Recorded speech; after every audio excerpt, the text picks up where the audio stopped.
Shalom Bapak Ibu, Saudara-saudara kekasih di dalam Tuhan. Mari kita tundukkan kepala dan kita berdoa.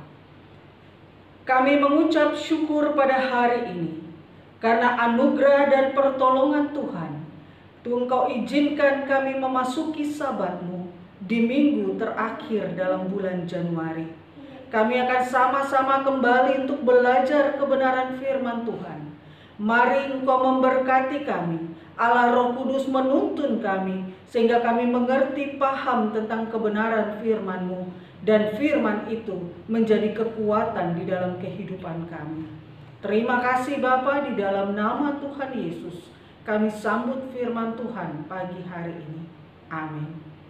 Bapak Ibu, Saudara-saudara kekasih di dalam Tuhan Yesus Kristus, mari kita buka Alkitab kita di dalam kitab Ulangan 31 ayatnya yang pertama sampai dengan ayatnya yang ke-8. Ulangan pasal 31 ayatnya yang pertama sampai dengan ayatnya yang ke-8. Demikianlah firman Tuhan yang kita baca pada pagi hari ini. Diberkatilah setiap kita yang membaca, merenungkan, serta melakukan kebenaran firman Tuhan. Bapak Ibu, Saudara-saudara kekasih di dalam Tuhan Yesus Kristus, kita tahu dan kita mengerti bahwa pengharapan kita ada di dalam Kristus. Dan Kristus Yesus telah menjamin pengharapan yang diberikan kepada kita.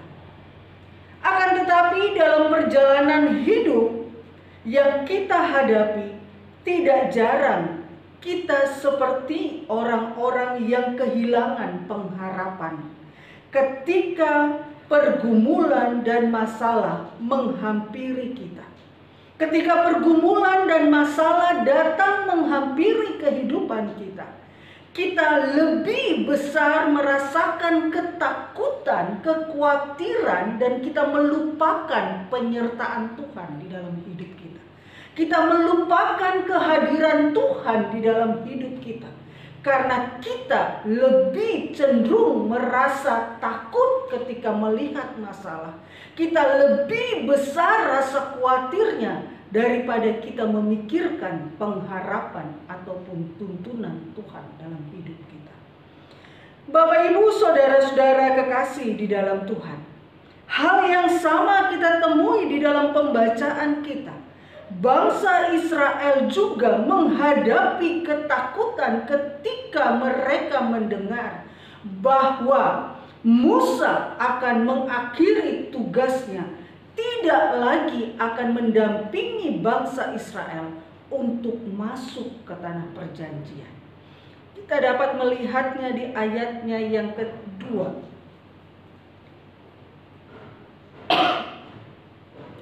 Berkatalah ia kepada mereka, "Aku sekarang berumur 120 tahun dan aku tidak dapat giat lagi, dan Tuhan telah berfirman kepadaku, Sungai Yordan ini tidak akan kuseberangi." Bapak Ibu, Saudara-saudara kekasih di dalam Tuhan Yesus Kristus, 40 tahun Musa mendampingi bangsa Israel. 40 tahun Musa bersama-sama dengan bangsa Israel. Dan tinggal sedikit lagi mereka memasuki tanah perjanjian. Tetapi bangsa Israel diperhadapkan bahwa Musa tidak akan menyeberangi sungai Yordan. Bapak Ibu, Saudara-saudara kekasih di dalam Tuhan, bangsa Israel penuh dengan kekhawatiran ketika mendengar hal itu. Bangsa Israel penuh dengan ketakutan ketika mereka tahu bahwa mereka akan berhadapan, mereka akan memasuki tanah perjanjian tanpa Musa menyertai mereka, tanpa Musa bersama-sama dengan mereka, tanpa Musa yang memimpin mereka masuk ke dalam tanah perjanjian. Bapak Ibu, Saudara kekasih di dalam Tuhan, tidak hanya sampai di situ. Mereka begitu takut dan khawatir karena ketika mereka masuk ke dalam tanah perjanjian, mereka harus berhadapan dengan orang-orang ahli-ahli yang berperang, ahli-ahli perang bangsa itu. Sedangkan bangsa Israel tidak memiliki pasukan perang, tidak memiliki orang-orang yang terlatih di dalam peperangan, menambah ketakutan bangsa Israel. Ketakutan yang kedua mereka hadapkan bahwa Yosua lah yang akan memimpin bangsa ini masuk.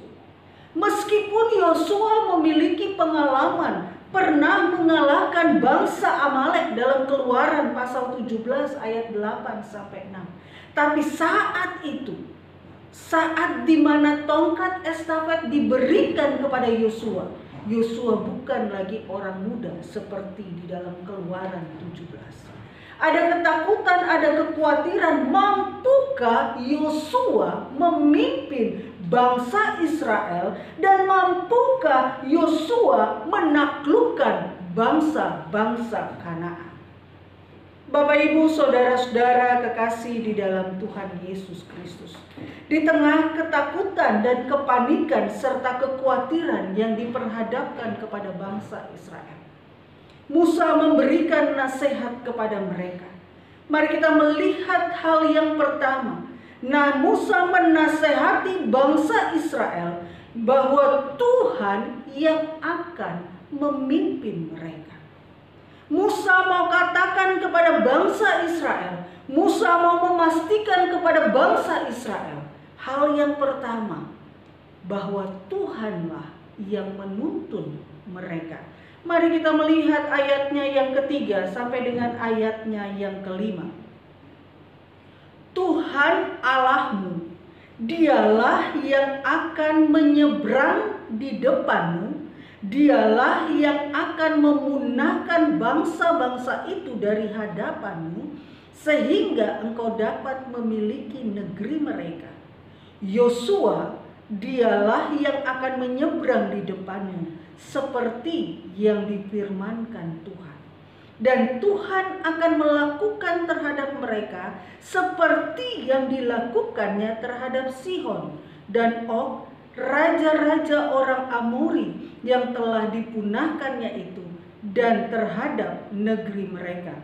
Tuhan akan menyerahkan mereka kepadamu, dan haruslah kamu melakukannya kepada mereka, tepat seperti perintah yang kusampaikan kepadamu.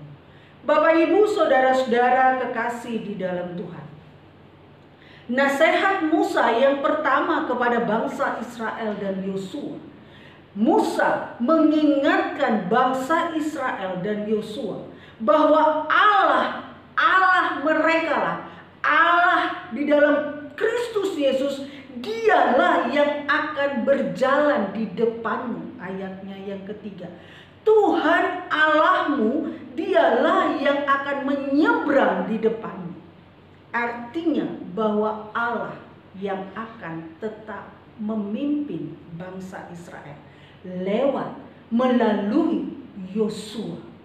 Bapak, Ibu, saudara-saudara kekasih di dalam Tuhan, ayat yang keempat berkata, dan Tuhan akan melakukan terhadap mereka seperti yang dilakukannya terhadap Sihon dan Og, raja-raja orang Amori yang telah dipunahkannya itu, dan terhadap negeri mereka.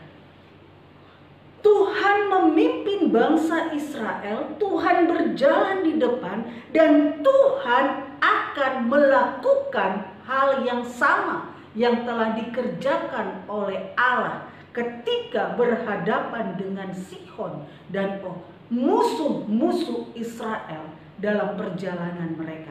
Hal yang sama juga akan Allah lakukan ketika mereka berhadapan dengan bangsa Kanaan. Bapak, Ibu, saudara-saudara kekasih di dalam Tuhan Yesus Kristus. Yang kedua, nasihat Musa kepada bangsa Israel adalah lakukan bagian kita. Mari kita melihat di ayatnya yang ke-7 sampai dengan ayatnya yang ke-8. Ayatnya yang ke-6 sampai dengan ayatnya yang ke-8. Kuatkan dan teguhkanlah hatimu, janganlah takut, janganlah gemetar karena mereka, sebab Tuhan Allahmu, Dialah yang berjalan menyertai engkau. Ia tidak akan membiarkan engkau dan tidak akan meninggalkan engkau. Bapak, Ibu, saudara-saudara kekasih di dalam Tuhan, nasihat kedua yang diberikan Musa kepada bangsa Israel, lakukan bagian, kerjakan apa yang harus engkau kerjakan. Musa berkata ayat yang ke-6, kuatkan dan teguhkan hatimu. Yang harus dilakukan oleh bangsa Israel dalam menghadapi pergumulan, dalam menghadapi masalah yang ada di depan, yang terpenting adalah kuatkan dan teguhkan hatimu. Jangan tawar hati, jangan bimbang hati dalam menghadapi pergumulan, dalam menghadapi persoalan yang ada di depan. Karena Tuhan dikatakan, sebab Tuhan Allahmu, Dia berjalan menyertai engkau. Yang perlu dilakukan adalah kuatkan dan teguhkan. Jangan tawar hati, jangan kecil hati, jangan kecut hati terhadap pergumulan. Ada Tuhan yang menyertainya. Bapak, Ibu, saudara-saudara kekasih di dalam Tuhan. Ayat yang ketujuh, Musa menasehatkan kepada Yosua di hadapan seluruh umat Israel. Meskipun dia tidak memiliki pengalaman yang banyak, meskipun dia belum memiliki pengalaman untuk memimpin bangsa Israel, diminta oleh Musa kepada Yosua nasihat yang sama, permintaan yang sama. Kuatkan dan teguhkanlah hatimu, sebab engkau akan masuk bersama-sama dengan mereka ke tanah perjanjian. Bapak, Ibu, saudara-saudara kekasih di dalam Tuhan Yesus Kristus. Pengharapan ada di dalam Kristus. Pengharapan itu dijamin oleh Kristus Yesus menjadi bagian kita. Tetapi yang harus kita lakukan, yang harus kita kerjakan, nasihat Musa kepada bangsa Israel yang pertama adalah Tuhan yang memimpin mereka. Meskipun Musa akan tidak bersama-sama dengan mereka, tapi pimpinan Tuhan tetap menyertai bangsa Israel. Pimpinan Tuhan tetap menyertai kehidupan kita. Meskipun ada banyak persoalan dan masalah, meskipun kita ada dalam masa kesukaran yang dalam, meskipun kita berjalan dalam lembah kekelaman, tetapi penyertaan Tuhan, pimpinan Tuhan akan tetap menjadi bagian di dalam kehidupan kita. Yang harus kita lakukan adalah kita tetap taat untuk melakukan apa yang Tuhan kehendaki untuk kita kerjakan. Ayat yang kelima dia berkata, Tuhan akan menyerahkan mereka kepadamu. Tugas kita haruslah kamu melakukan kepada mereka tepat seperti perintah yang kusampaikan kepadamu. Artinya kita tetap taat melakukan sesuai dengan kehendak Allah di dalam kehidupan kita. Nasihat yang kedua, lakukan bagian kita. Apa yang menjadi bagian dari bangsa Israel dalam menghadapi pergumulan? Yang diminta adalah kuatkan dan teguhkan hatimu. Jaga hatimu agar tidak tawar hati. Jaga hatimu agar tidak kecut hatinya. Jaga hatimu supaya engkau tidak menjadi tawar.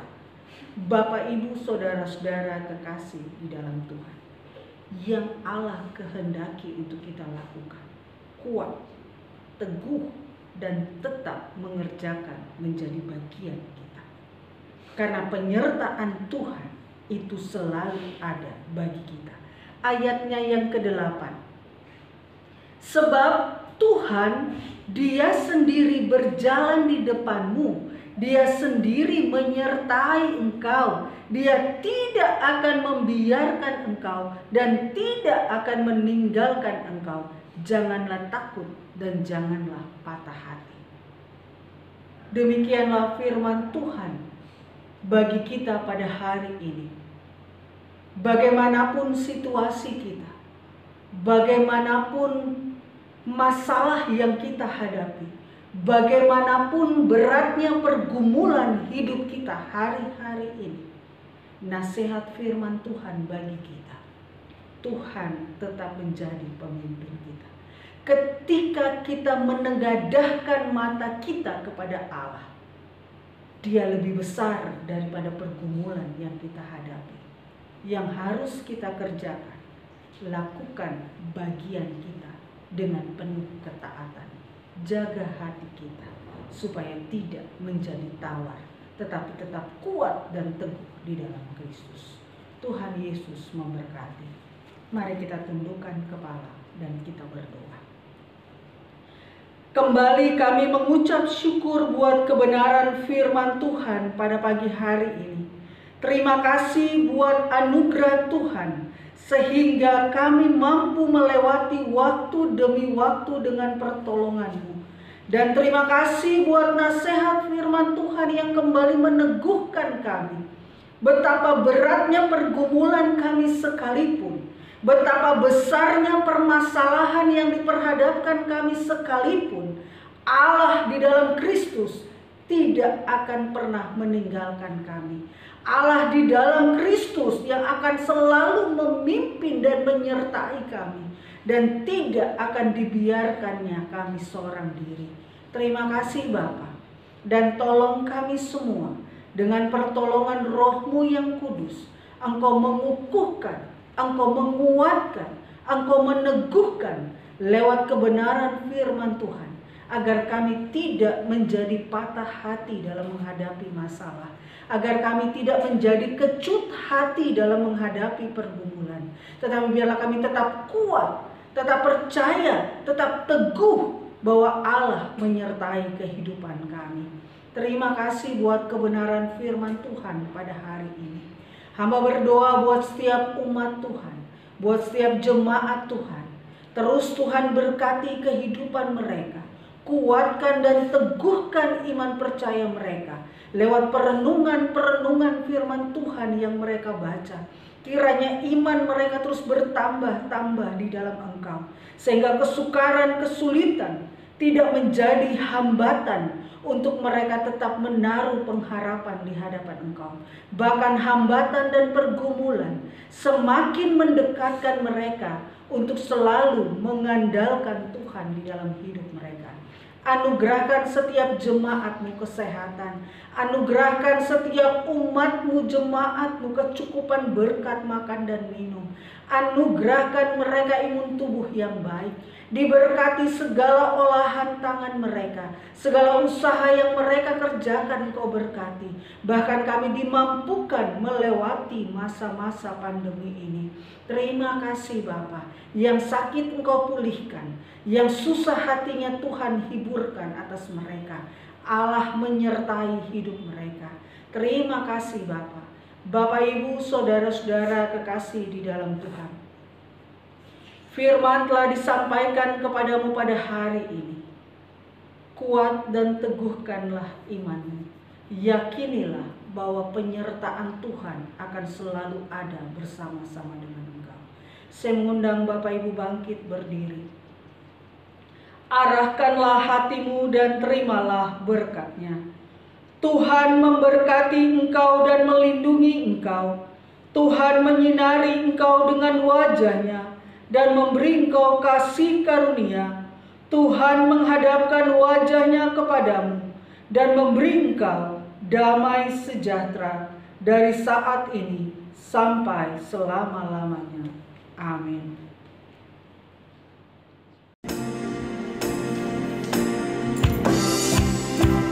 Kita